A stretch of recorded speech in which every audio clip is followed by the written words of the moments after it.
Richard has been with NBC News out of New York for 12 years. And the way I met Richard was he contacted me about doing a story on our organization here in Oklahoma. So I won't go into great detail about that story because I think he's going to do that. So let's all welcome Richard Berman.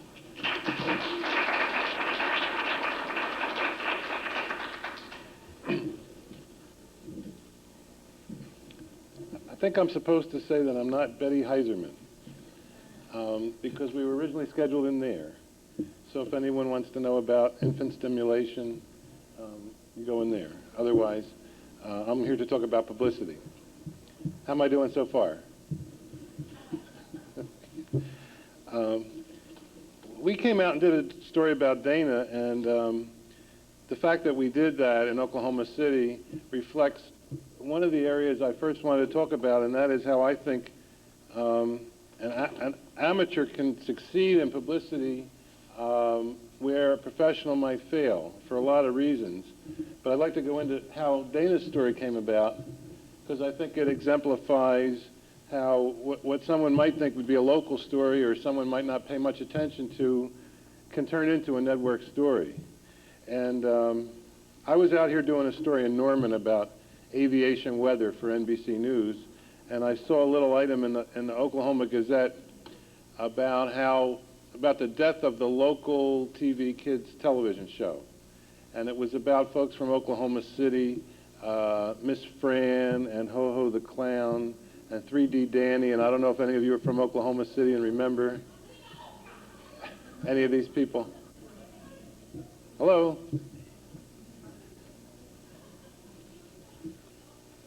In any case, we called Miss Fran and we did what I thought was a delightful story about how the local television kids show had disappeared. And in the course of meeting Miss Fran, that led to a number of local stories, including the story about Dana. And I'd like to show that story, because then we can talk about not only how these come about, but what the process that we go through in production, and then how to utilize that story to get further publicity after it appears. But I guess we'll just have to wait a second until everybody's settled. Again, this is publicity, and infant stimulation is next door.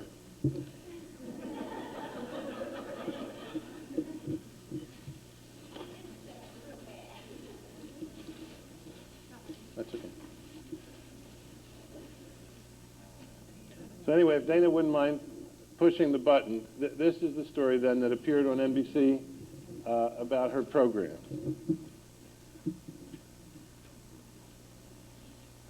Forget a break. Who in 10 years has never been able to go to a movie or even shopping at the supermarket together?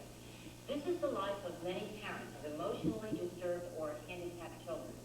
Daycare won't take care of their kids, and no one is trained to come into the home to watch them. Now, at least in Oklahoma, some help is on the way. Jennifer McLogan reports. On Saturday in Edmond, Oklahoma, a chance for the Jacobs family to enjoy the crisp autumn weather. But beyond the joy of any moment for Joyce and Jason, there was always fear of an abrupt change in the mood. Their oldest son, Jason, who is 6 years old, is diagnosed as emotionally disturbed, and the Jacobs never know when he will try to set the house on fire, as he has in the past, or throw a chair through his bedroom window. Recently, because of such behavior, Jason had to be hospitalized. You come to the point where there's no other option. Because he is so young, there are not a lot of services for him. It was terrible for us. I'm sure it was more than traumatic for him. You know, he cried every night. We cried every night. And the closest place for us to send him was over 100 miles away.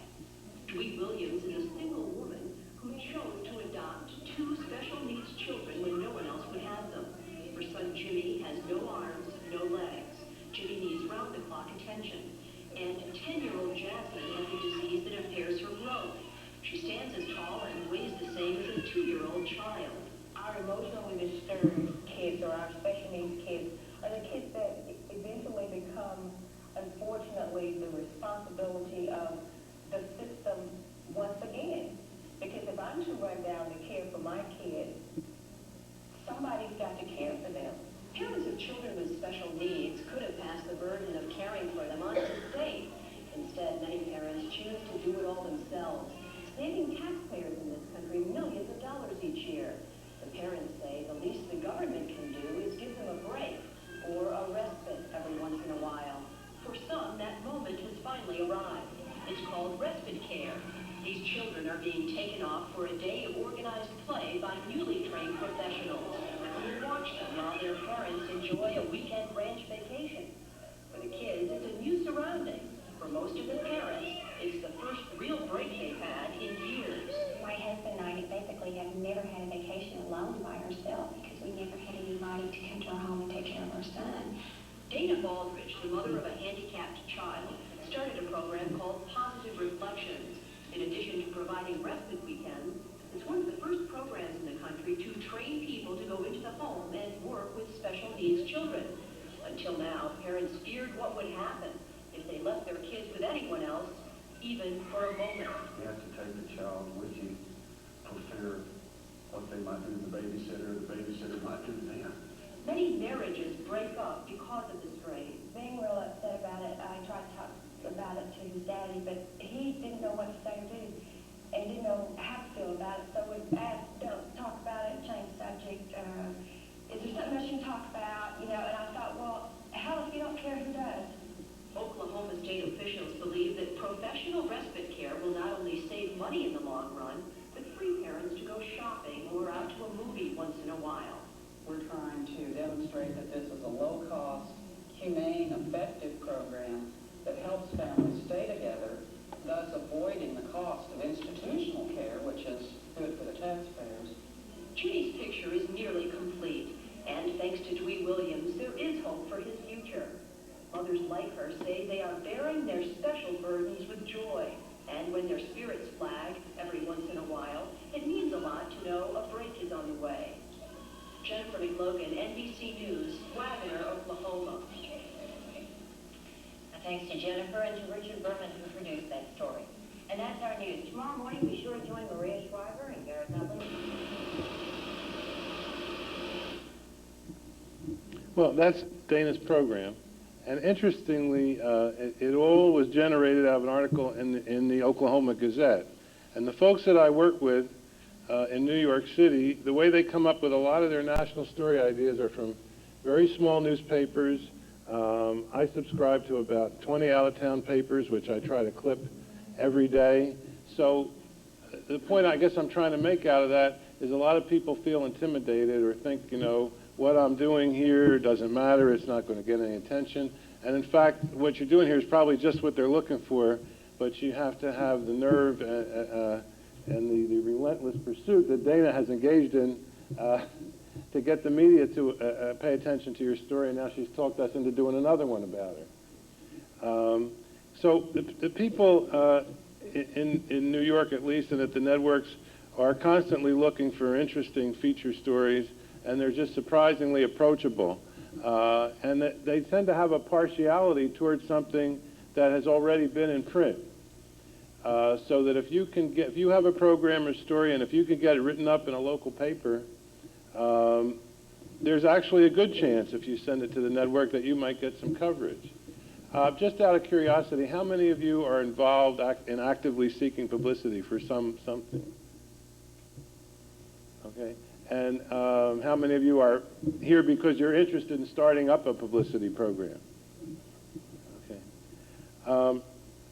I'd just like to tell a little story in terms of amateurs and publicity and what I like to call the spiraling effect of publicity, that if you can start small, things mushroom. This was about 10 years ago, and it's something that happened to me. A friend of mine was working at Columbia University Library, and she noticed that they were giving away old newspapers that they'd been putting on microfilm.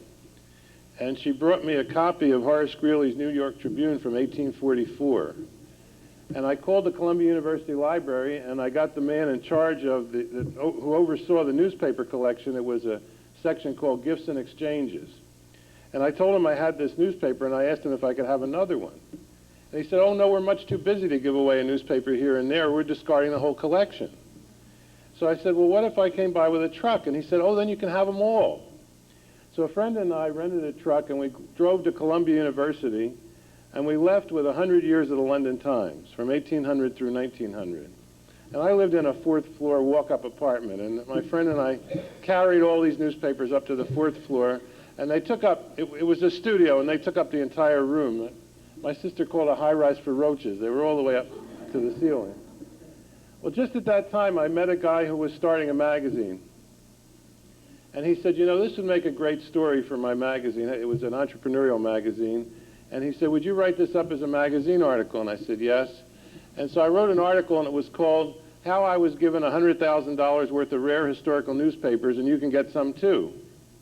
Well, the article, and I didn't know if they're worth $100,000. That was just a little literary license on my part. But the article appeared, showed up on the desk of the president of Columbia University.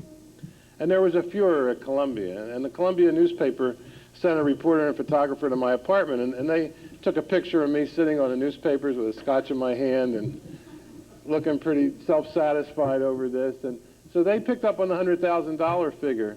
And then this is where this spiraling effect began, because then the New York Times saw the article in the Columbia paper, and they did an article about how I was given $100,000 worth of newspapers.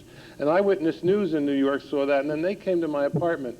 And then the publisher of the magazine went on the Mike Douglas show, and he told this story. And I found myself, I'd be riding the bus in New York, and I'd hear somebody say, did you hear about that guy who got $3 million worth of newspapers from Columbia University? And it just kept getting bigger and bigger. Meanwhile, I had more newspapers than I could read in a lifetime, and had a strong interest in selling some of them, and couldn't sell a damn newspaper. But 4 years later, and this part has nothing to do with publicity, but just to wind the story up. 4 years later, I got a call from a guy in Wichita, Kansas. And he said, is this the Richard Berman who had all those old newspapers? And I said, yes. He said, would you be interested in selling any of them? And I paused as if I was thinking about it. And I said, well, I might be. And he flew in the next day, and he bought about 90% of the papers, not for $100,000 or anywhere near that, but given that I got them for free, it turned out to be pretty profitable. He took them back to Kansas.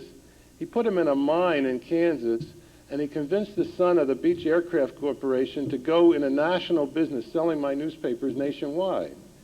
They lost $2.3 million trying to sell my newspapers. He called me up one day, it was not that long ago, and he said, Rich, what do you think I ought to do with all these old newspapers? I said, I don't know. If I'd known that, I wouldn't have sold them to you.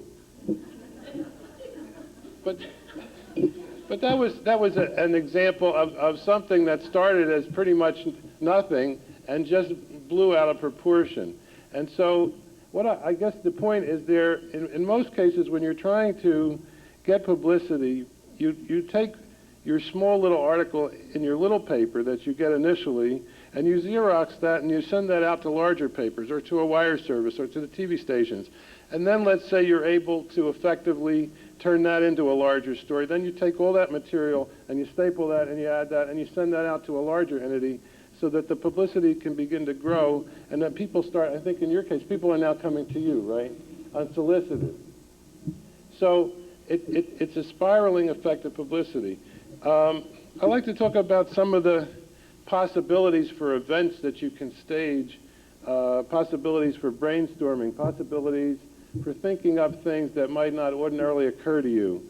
For example, planning a time capsule, having a look-alike contest, creating an anniversary where there maybe you didn't think there was one, because it may not be an anniversary of your organization, but it may be the 5th year that you've had a no-smoking policy, or it may be an anniversary of someone who's been with you for 5 years, or creating maybe a real human story out of some member of the organization who, I don't know what, fought with Joe Louis or anything like that.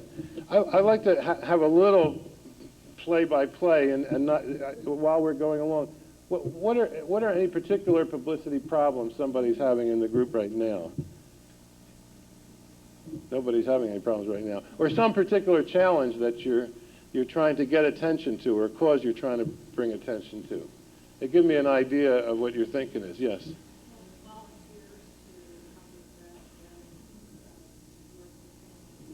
Okay, so that has another thing, is obviously, to define your goal, why are you trying to get this publicity? Because, of course, there's good publicity and there's bad publicity. If you kidnap the mayor's daughter, you're going to get publicity, but naturally, it's going to be bad, right? In your case, it's to get volunteers. And what avenues are you using right now?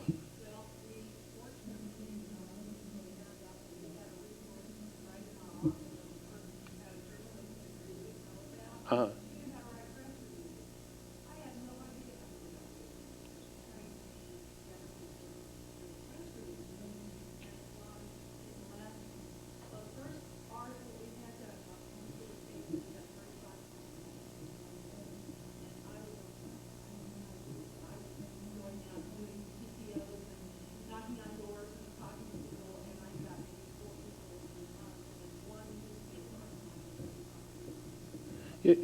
You have to not be shy about asking for help, because there are a lot of local corporations that have PR offices, and they may have people who are willing to do work for you for free if you have the nerve to call up and ask.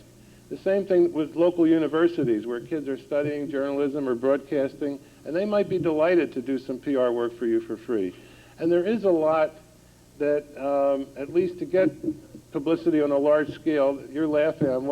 Does that have to do with that comment? No, oh, it's okay. All right.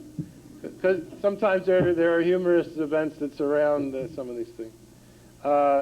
We just did a story on a group out in Oregon that had a big conference that was purely a local story, and it turned into a network story, and it might be interesting to review how that happened. This is a group that is involved with a relationship between humans and animals. It's called the Delta Society, and they were giving out an award to a child whose life had become pretty self-sufficient thanks to a little dog who was also his pet.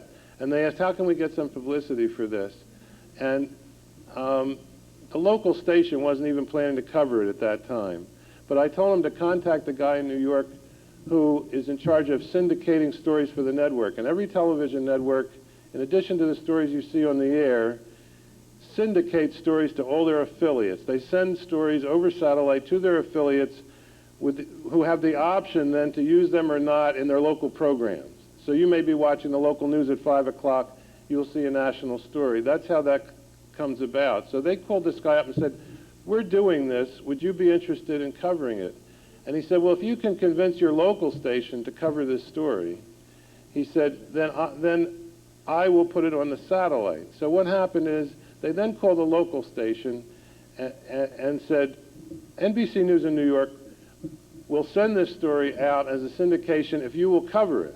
And they said, well, in that case, we will cover it. So they came, they covered the story, they sent it up by satellite to New York, then New York sends it back out to all the local stations, and suddenly this story that wasn't even going to be covered locally appeared on 200 stations. Now, this is the reason I say get help from somebody, because it wouldn't be natural to know about some of these mechanisms and mechanizations, but if you can get somebody who's in a professional PR capacity who will volunteer to help you, they will know about these things. Now, are you taking that publicity that you've got or that write-up and now and sending that out and trying to get a larger campaign going?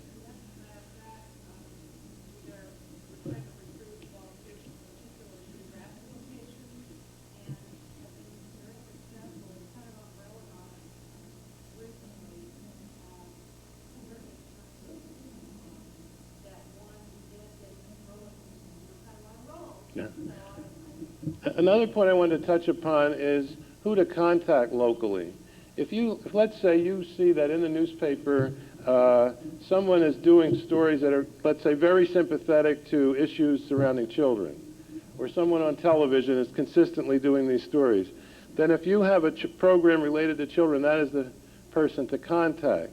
So carefully looking at the paper, seeing the bylines, listening to the local news, seeing who's doing that kind of story, and then, call them up, invite them to lunch, whatever. You've got to be a little outgoing in this field, but on the other hand, it's really, I think, the most fun end of any endeavor is the publicity end. A lot of things can go wrong. Over the years, have gotten a big kick out of doing publicity for friends. a friend of mine in New York started a dating service, and a woman called. She was in New York studying to be a doctor. She was from Switzerland, and she was heir to the Barton Candy family fortune. So he immediately married her. I said, Charles, I said, you know, I think you can get a lot of publicity out of this. I mean, you started a dating service and you married a woman who called. I think I can get you on a lot of local talk shows. And he said, well, that'd be great. So I made up a publicity release and I sent it out to all the local programs, and everybody wanted them on. And there was a show at that time in New York City called the John Bartholomew Tucker Show. And they said, we'd like to put this couple on the air on Valentine's Day and call them the love couple of the year. So I said, Charles, you're going to be the love couple of the year, and you're going to be on a Valentine's. He said, that's terrific. Now, Charles is a very intense guy, and he talks double. A couple of days later, he called me up. He said, Berman, I got to get out of this marriage. I got to get out of this marriage, and she's crazy, and she's this and that. I said, Charles, I said, you got to stay married until the John Bartholomew Tucker Show. Well, they went on the air live. They were the love couple of the year, and they had a fight. She called him ugly, stupid, every name in the book. Needless to say, I was never invited to bring any guests back to the John Bartholomew Tucker Show. But a lot of things can go wrong, but there's a lot of fun involved at the same time. Let me check. Are there any particular questions up to this point? Something related to what you need, related to your program? Who were some of the people who said they had ongoing publicity efforts? Yes. I volunteered to help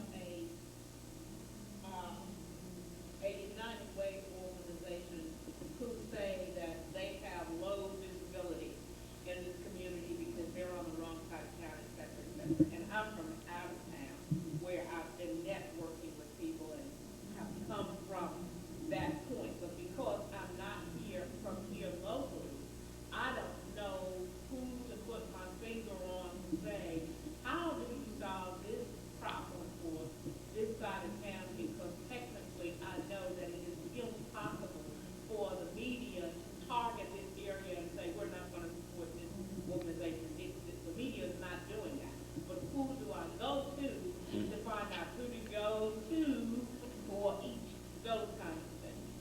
Well, that kind of brings me to another point, and that is that there's a lot more going on in terms of numbers of programs and numbers of avenues that most of us are aware of. I just made a list. I was up in Boston. I made a list of local shows in Boston. I'm going to run through it very quickly.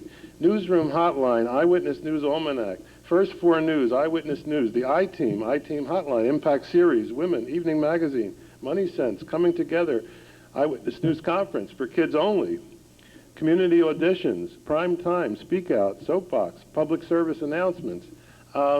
You can start out obviously looking at the radio and TV pages in the newspaper, calling that television station and saying, I'm representing United Way. Which sort of programs do you have that have stories about children? Who's the name of the person who produces that program?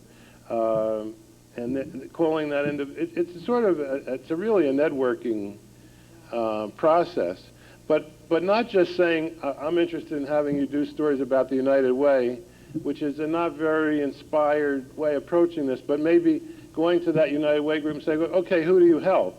And then going to the groups they help and say, well, who are the individuals and what are their, what are their human stories, to draw the media person into this story, such as when I was talking about Dana and I said to the producer of the program, well, imagine a couple that in 15 years had never been able to go to the supermarket together. Imagine a couple that had never been able to go to the movies together. Finding that human element or catch or hook, as they might call it. So then get down in there and find out some interesting stories about the people who are benefiting from the program, and then maybe take pictures of those people, and then go back and say, listen to this, you've got a real story, because people relate more to human beings than they do to programs.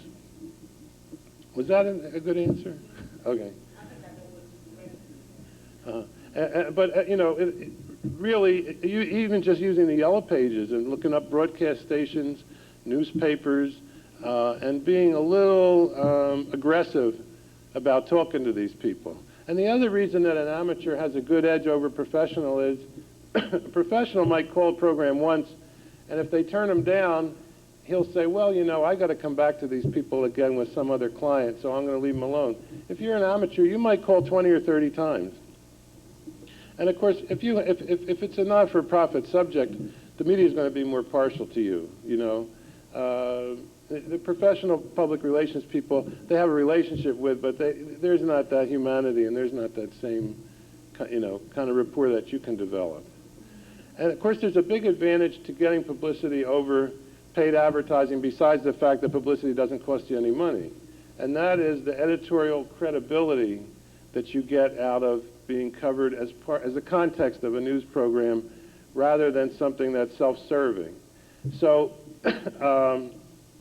I mentioned the thing about the animals earlier. A friend and I are starting a public charity in New York City, and it has to do with pet-assisted therapy, bringing animals into children's hospitals and bringing them into nursing homes, and it's called Pet-Assisted Therapy Clearinghouse.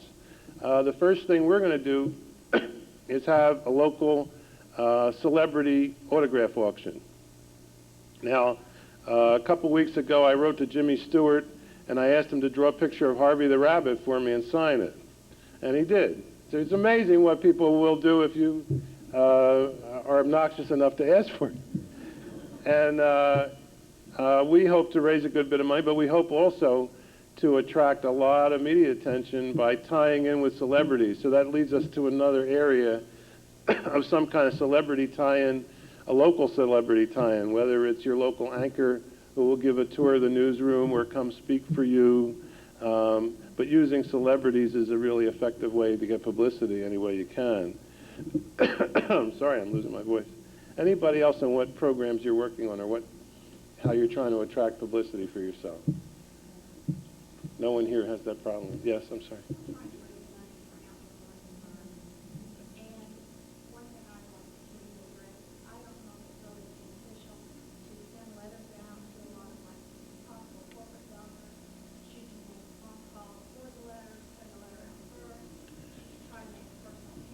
Now, you're trying to raise money for what again? What is it? An outdoor learning environment? Is that like something that you build? Or? Right.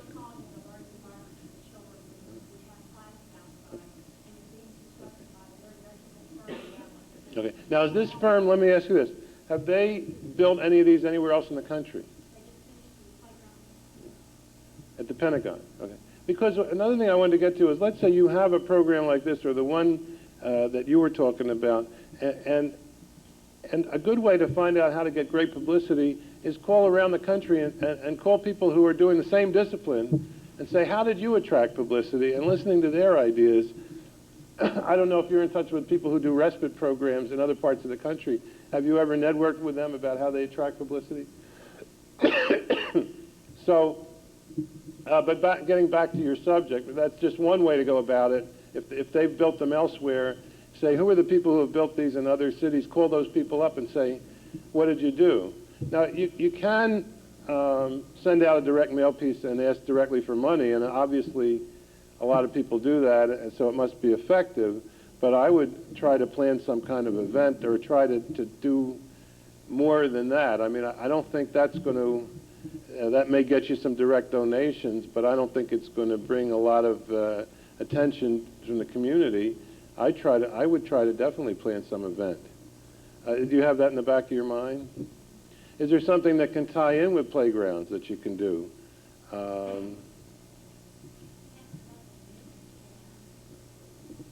Well, the playground's not there yet, right? You want to build a playground.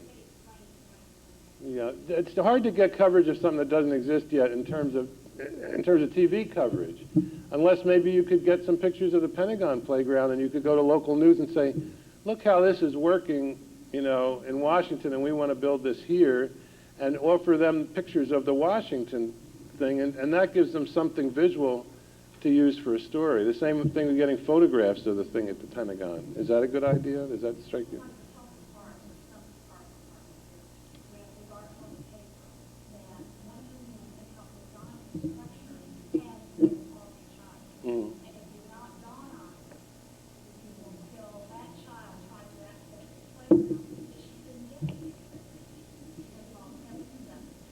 Actually, it sounds like I'll try to do a story about it, because that sounds like a great story. If you bring it all up to me afterwards, and I'll try to sell that as a story in New York. I think it's a good story. Anybody else, or we'll move on to, yes, sir?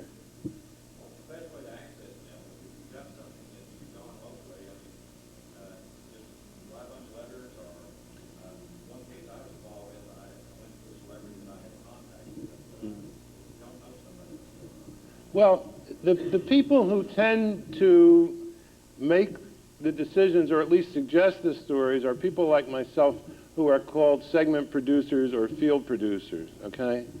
And I would get on the phone and I would network, and I first watch programs that you think are a natural fit for what you're doing.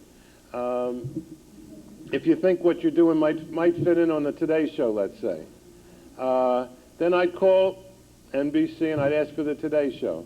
And you got that person, you'd say, listen, I'm calling from Tulsa. This is the type of program I do. Who on your show produces stories like that? And they'll connect you to the type of person who produces stories about the kind of subject that you have to present. But I'd make sure it was programs that seemed like a natural fit to you. And that's important, because I know I get a lot of calls from people who go on and on about, you know, Miss Texas from 1983 and what she's doing now, et cetera, et cetera. And I say, have you ever watched our program? And they say, no. But we've already talked for 45 minutes, and they had no idea that this story just would not fit on this type of program. And then they'll tell you how to follow up, whether they want a letter from you, whether they want to get back to you. And then the follow-ups are really important, and it may require following up over a period of months, but just don't give up, you know, and that's keeping at it, because they're distracted by war or famine or whatever. Hard news interrupts features a lot of times. They may forget you, but just keep calling, and I think you'll succeed. And certainly call me as well. I don't know what your story is, but I can give you a card after the workshop. Anybody else with some thoughts about what you're working on right now? Yes.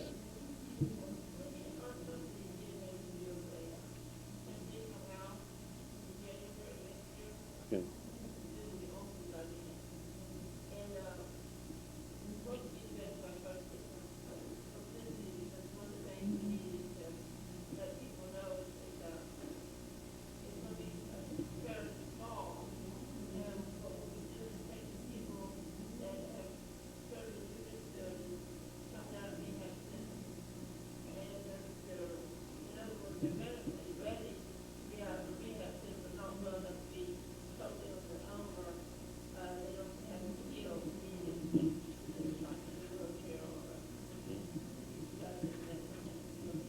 So it's called a transitional house, right?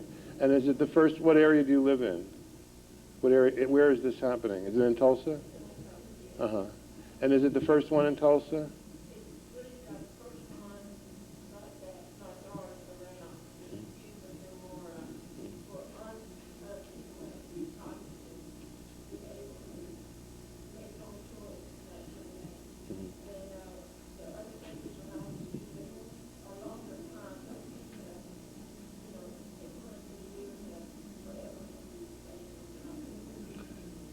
Well, it sounds to me like a lot of the people who will be in this house would have interesting stories to tell about how they've overcome a lot in their life to bring themselves to this point. And it sounds to me like if you concentrated on those individual stories with pictures of those people and how they're going to benefit from this transitional house, that would be the thing that would attract editors. Put together a little press kit with a story about the individuals with their pictures, telling them who to contact. Dana was telling me she went to a conference that was about publicity, and they spent the whole hour and a half talking about how to do a publicity release. And I think that would be a waste of a lot of people's time. But every library has books on publicity which will tell you essentially how to do a publicity release, saying what's happening, when it's happening, where it's happening. So it's not brain surgery in terms of, you know, writing this out and sending it to editors, and I wouldn't want to take up a lot of time on it, but it is, of course, essential to send out a publicity release. And it's kind of important too when if you're dealing with an event, when you time the event, whether let's say if you want to get it on television, that you time it early enough in the day so that they'd be able to come out, shoot it, bring it back to the station, write a script, edit it, and get it on. If you plan it for 6 o'clock, obviously it's not going to get on the news that night. A lot of these little things are areas where you really should try to get a publicist. And it's what you're saying, what I said earlier, if you can get somebody from a local PR publicity department or a local college to spend the time to do that publicity for you and get volunteers, that would be real important. But I think you have a great story, you know. And also to see if it's been done around the country elsewhere and what those effects have been, and say, well, look what you're going to get in Tulsa. Look at the good effects. Look how people are going to be transitioned back into jobs, or look how it worked here, and now we're trying to do it here. Can you give us a break? You know, can you give us some coverage? Has it been done elsewhere? I assume that it has.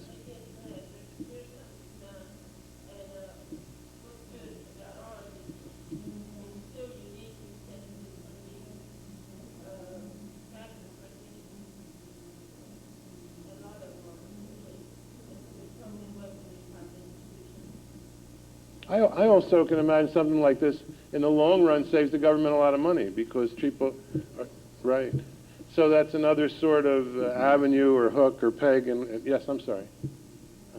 Nope. I have a question regarding a lot of the issues brought up are people are in the city or in Tulsa, or in the smaller communities. And how do you access, say, a network in the city or Tulsa when you're not in your territory, except via cable?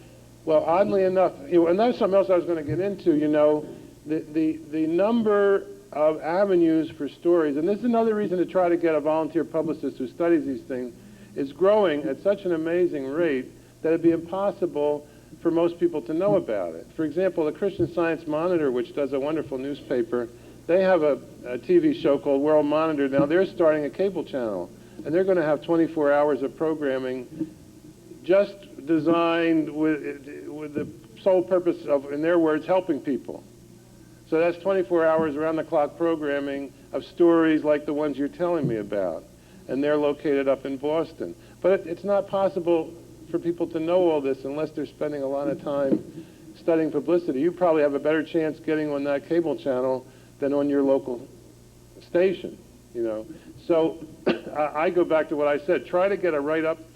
And the smaller the newspaper, the better, because when I'm looking at stories, I'm trying to get stories that all my colleagues aren't going to do, that I'm the only one that knows about, so that I'm not duplicating, you know. As far as I'm concerned, the smaller the newspaper, the better, you know. And then start, once you've got that story about you, then start sending it all over the country. There are services. There's one up in New York City which will list every talk show in the country, every news show in the country, the name of the producer, the phone number.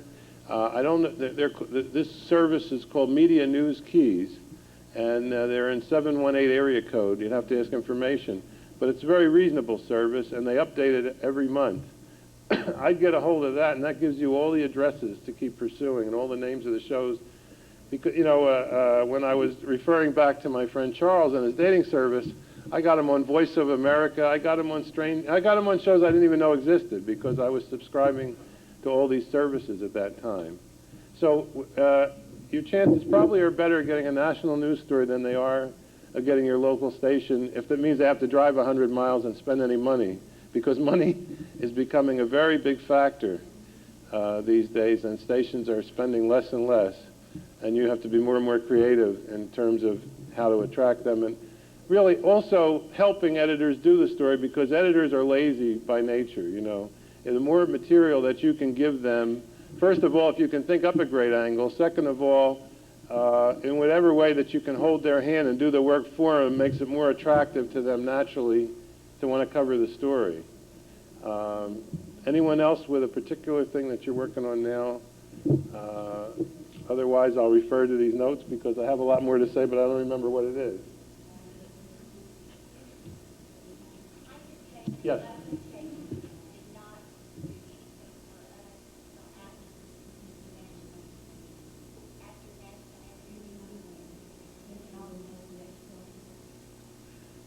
Well, you know, and another thing you can do, for example, and I don't know if Dana has done this, but once this story's been done about you, you can use that in a lot of ways. You can use that to affect legislation as well. Yeah, you reproduce it. Now that videotape has become, you know, relatively inexpensive, reproduce it, send it to all the legislators, send it to Washington. A lot of sort of ancillary value to getting this coverage. Okay.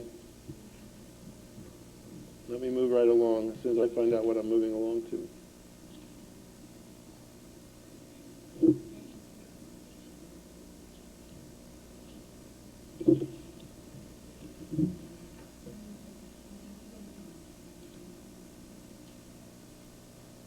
I wanted to talk a little bit about, in the same area that we were in, and that is follow-up. Because once you've established rapport with a local editor or a local producer, that may develop for you over the years into 10 or 20 stories. And, you know, so the follow-up is almost as important as the original approach to an editor or producer. The other thing has to do with simply the fun of brainstorming to come up with ideas on how to get coverage.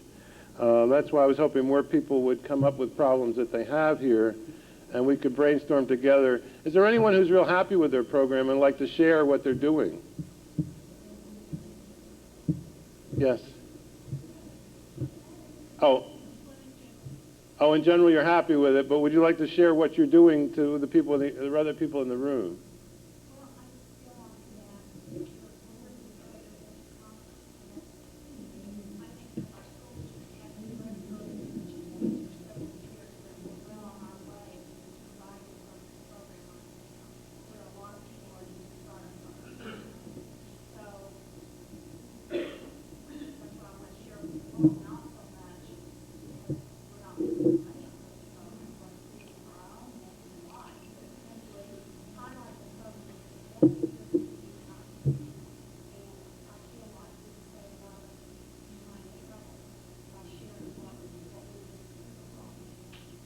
Anybody doing something that they think deserves more attention and is not getting it?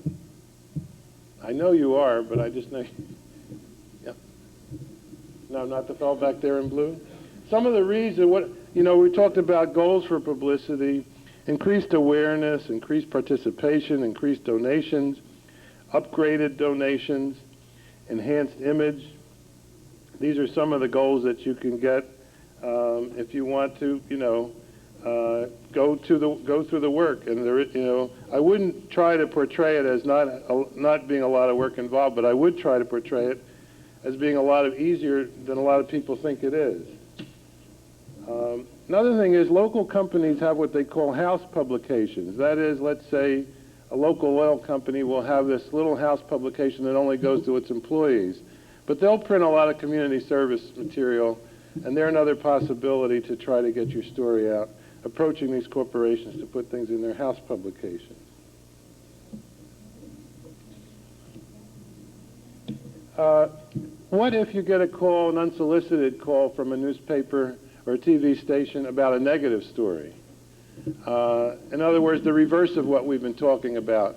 What if you're about to get some negative publicity? I happen to be working right now on a show called Expose, and we're working on a chain of hospitals, 43 hospitals around the country. They're about to get some negative publicity, and they've been sort of stonewalling me. They won't talk to me at all. Is there anyone here who's had that experience? Who's either gotten negative publicity for what you're doing or feared that it was about to come? I know you're shaking your head.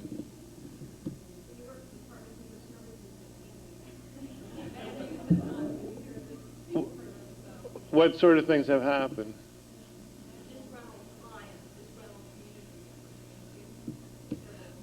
And they've called the press and said, this terrible thing is happening to us, and then the press has called you to try to research that, right?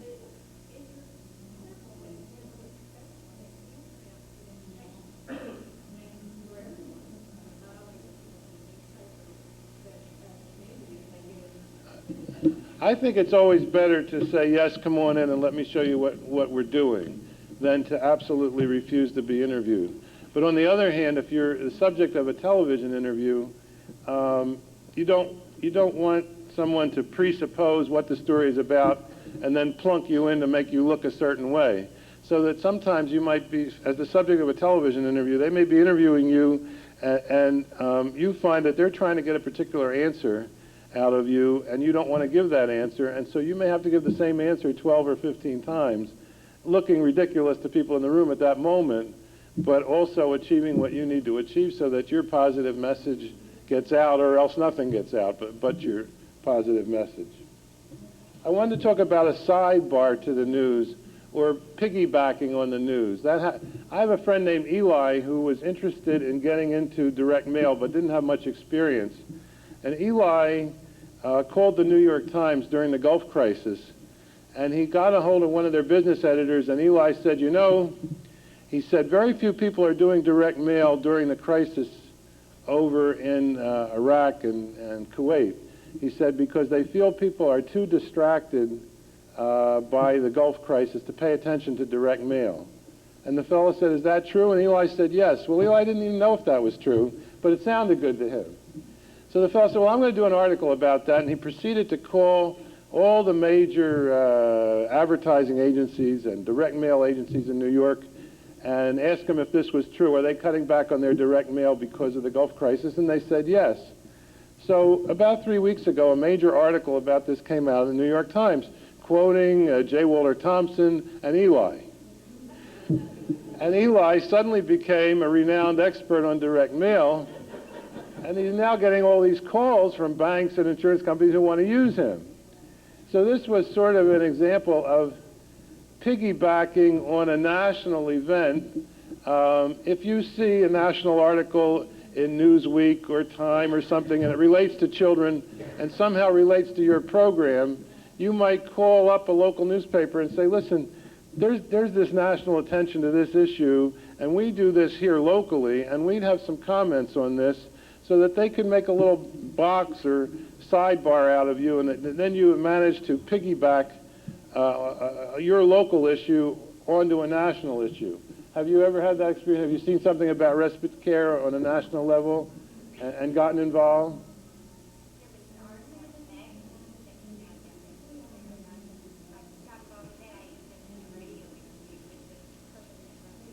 Right.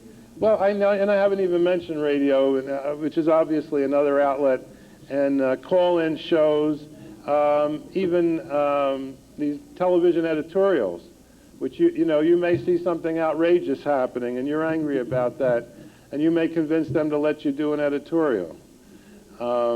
It's impossible in one session to talk about all the avenues or outlets that you might find, but it's really having sort of a publicity consciousness and thinking about publicity in everything that you see or read.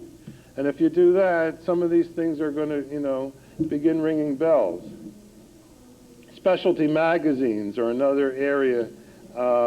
There's a publication called Editor and Publisher, and they will list all the magazines in the country and all the newspapers in the country, and you may have a story that you may be able to pitch to print outside of this area and get that picked up. Broadcasting Annual, which is in your largest library in any city, will tell you the name of every cable station in the country and every television station in the country and every syndicated show in the country. More possible people to get in touch with.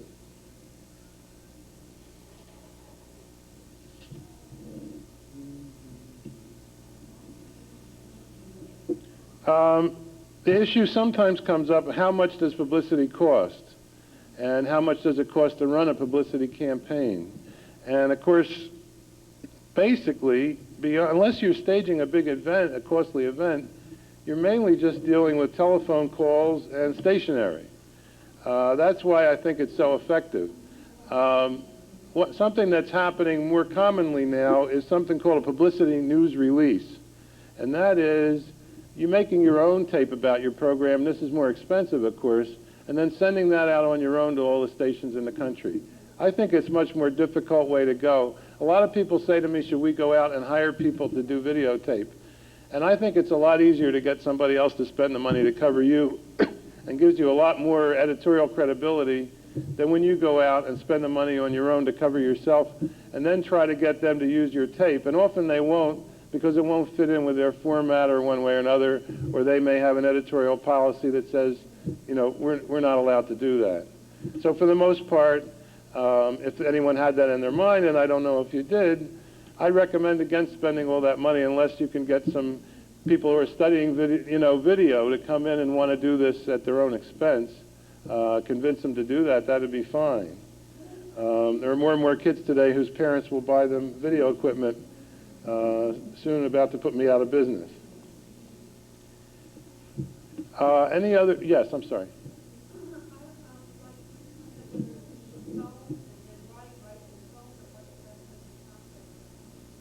Okay, I would definitely have something in print to follow up a phone call. I would call first, and the print is what allows you to follow up, because you certainly want as many opportunities to follow up as you can.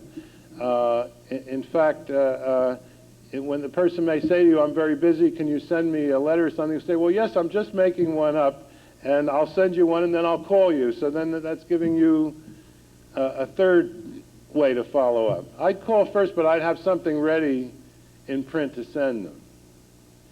Okay. Some more thoughts. Publicity stunts. As I mentioned earlier, the idea of kidnapping the mayor's daughter facetiously, but publicity stunts can work against you, of course. On the other hand, they're a lot of fun to think of, and they're a lot of fun, let's say, to do a local look-alike contest or something that will attract immediate attention. And I wouldn't discount them, and I try to brainstorm and think them up. You may know some local stories or local things that people find particularly humorous in your community, and you'd like to tie into that. I don't know if anybody's had that experience. I don't know if it interests anyone. I'm particularly studying, yes, I'm sorry.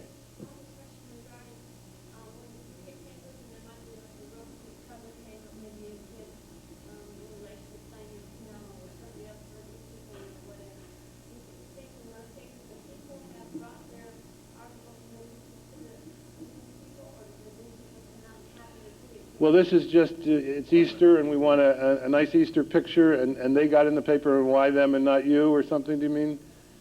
Well, they might just very well have said, the editor may have said, well, we need an Easter story, and go out and find some kids playing in, a park. Yeah, because that sounds like a random kind of thing where we've had 8 inches of snow, go out and find some kids playing in the snow. So that's a kind of random coverage that's hit or miss, and you might just be lucky enough to be the one or the person they grab along the street, the voice of the people interview.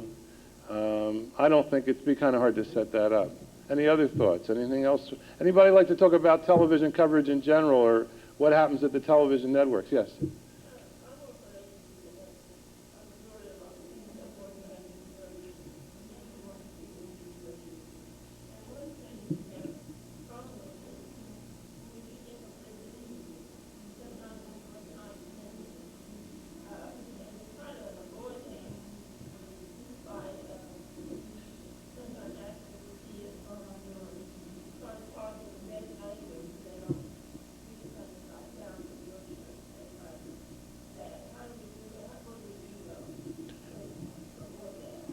Well, one thing I think is to make it clear that you are a resource to them throughout the story, so that they don't go away. I mean, basically the people who cover local news tend to be not your most experienced, not your most, mature journalistically, and some of these mistakes that you're talking about are made for that reason.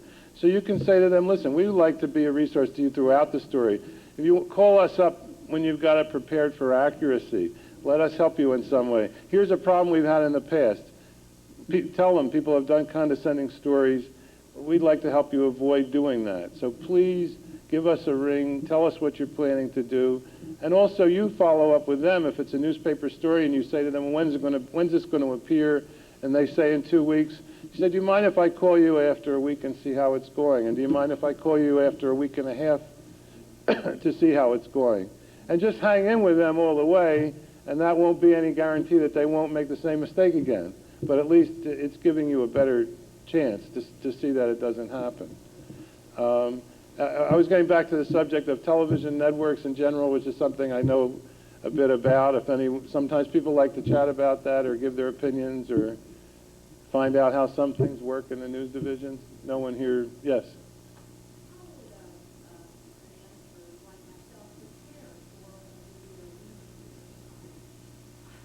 That's my worst nightmare. Being on TV. Video is bad, but TV to me is worse. How would you suggest that those who aren't intended to be? Well, of course, it's easy to say, but you really want to appear as conversational and as natural as possible, and that's going to be the result of never having done it before, because you're not going to get all puffed up and you're not going to, try to put on some front that doesn't exist, because it's not in your realm of experience to do that. In terms of preparation, I think it's more important to prepare editorially in terms of what you want to get across, because if you'll notice, the sound bites are getting smaller and smaller. So you've got to think, how can I get my point across if they're only going to use me for 10 or 15 seconds, and I have something compelling to say? First of all, I've got to hone it down to that 10 or 15 seconds, and then, as I said earlier, even though you look like a fruitcake to everyone in the room at that time, just say it over and over again, because otherwise they're going to use that bite that fits in with some prejudice that they already have. They've already decided what your story is, whether you think that's your story or not. And they're trying to get you to say something to fit in with what they preconceived. You don't want to allow them to do that, So I don't think there's much rehearsal to do in terms of looking natural, because that's how you're going to be. And you might be a little nervous, and that probably comes across as sympathetic to you, I think, because it says that you're not a professional and you're not that smooth. But more editorially, practice honing down your thoughts to exactly the point that you want to make, and then somehow in each answer, repeat that point over and over again. Yes, I'm sorry. I think the worst problem I've been interviewed a couple times on television, one of the things that has happened more than once to me is that the person interviewing me asked an extremely stupid question. And if you give them, if you truly answer that question, you make them look like a jerk. So you can't do that. You have to kind of go, well, perhaps it would be best to talk about this. I mean, you have to be real. You have to sort of artfully turn the conversation back. Because they come in there convinced that they know the questions to ask you, and maybe it would be better to say, well, here are some questions that would be appropriate to ask this person. Well, several things. First of all, when the interview is over, if anyone says to me, my answer to your third or fourth question about so-and-so, I really feel uncomfortable with how that went. Would you kindly not include that? And I say, fine, So when the whole thing is over, you might say to them as, tactfully as possible, that area that you got into about so-and-so, it's really not germane to our program, and I wish you'd avoid, using that. See, a lot of what you were talking about with the patronizing attitude towards those people, that is what usually happens, is that will come out in a question and nobody's expecting it. And all of a sudden, you've got this weird statement being made by the interviewer. Right, and then your response shows up on the air completely out of context, And it's something that upsets me, because it's something, when I started 12 years ago, and it was not unusual to have a 45-second so-called sound bite, and now it's unusual to have more than a 7-second sound bite, because the network people think everyone's attention span has gotten just that short, And it really is alarming, and it's very unfortunate. But I would, and you might say in the beginning of the interview, listen, I'm not asking you to tell me precisely what you're going to ask me, but would you mind when it's all over, if there's something I'm uncomfortable with, I'm going to ask you not to use that. And most of the time they'll agree. Especially in these type of stories, they're not out to make you look bad, So it's probably not a confrontational type of situation. So don't be shy in the end saying, listen, I was uncomfortable with a certain thing. Please delete that. I know I'd be glad to do that. I assume most other producers would be. Some other thoughts? Television networks, venting your spleen, anger, anyone you like on television news. I'm sorry, yes. What about if you want to try to look something like this and it's not on the after the fact, then what would you recommend that What are you involved in? Tell me what sort of program you're involved in. You're not. But okay, so how would you, for the first time, plan an event and attract a lot of attention, right? Is that what you're saying? Well, let's say I wanted to attract a lot of kids. I see. Volunteers or people to sign up for something? Okay. Well, I mean, if it's television, you got to show that activity happening somewhere, you know. If it's print, you can talk about where it's happening and succeeding, and it doesn't have to be in Oklahoma. It can be anywhere in the country, and say, let's do that here. Or, as I said, if there's a way to network, if there's a way, sometimes, you know, I get a lot of ideas by just going to the library and reading out-of-town newspapers and seeing what's being covered there, you know, and what's getting publicity there. And maybe if it's something that hasn't been done in Tulsa, but it's getting lots of attention in Minnesota, you know, or Kansas, or wherever. So it just sort of spreads your thinking, you know, and makes you think more creatively. Yes, I'm sorry. Oh, I thought there was someone there. Okay. Let me go back to the note.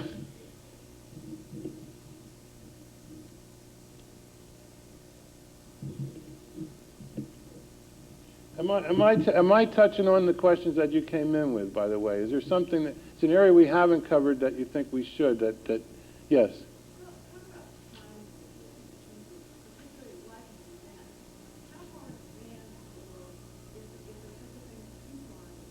Mm-hmm. Yeah, there certainly is related to a news story, because they don't, 2-3 weeks in advance, they have no idea what they're going to cover in news. The chances are you're going to get lost in a big shuffle, you know. And of course, they don't know what hard news is breaking that day, which can bump you out of the program. So I would say with a news thing, if they got it a week in advance, and then I'd send it a few more times, and I'd also send it to a lot of people. The person in a television station to send it to is the assignment editor. At a newspaper, it's usually the person who runs what they call the city desk. Again, you've got to be aggressive. Call them up and say, this is my story. Who do I get in contact with? And then, of course, right up to the day of the event, you've got to have somebody in charge of making these phone calls. And then, you know, there's a lot of logistics, but they can tell you that in the sense of what sort of room are you holding in this? Can the cameras, you know, get into this room? Are you going to give somebody an exclusive, which sometimes is a way to get coverage? If you say, I'll offer you this story exclusively. If you guarantee me at this time you'll cover the story, then it's just yours. And that's often an incentive for a newspaper or a television station to cover a story, giving them exclusivity. Something else that you came in the room with a question in your mind about that we haven't touched on yet. How does everybody view television news these days? Do you think it's doing a good service, or do you think it's too flamboyant or too sensational, or anybody have any opinions in that regard? Yeah, right. Well, what they're afraid of, you know, on McNeil Lehrer, the sound bites aren't short, but not as many people are watching. So I guess they think people are looking for the really sensational and the really colorful. Any other thoughts about the media right now? How many people are watching cable? A lot of people are watching cable, so then again, here's an avenue. I don't know if you have community service in Tulsa, if you have public cable. If there's an opportunity to promote your programs on public cable, which there is. I live in Westchester, which is about an hour north of New York, and we have, it's the law that they have to provide free public service programming. Anything else? Okay, well, I have nothing else to say. I had a good time. If anyone wants to stop up, I've done an article about publicity for Family Circle. I brought some copies with me, and Dana will have others, and you can write, if I run out, and write to her and get them. But I thank you very much for coming, and I hope you all had a good time. Thank you.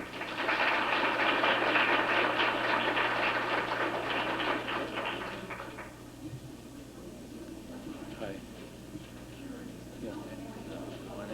Hodges. Jay Pauley.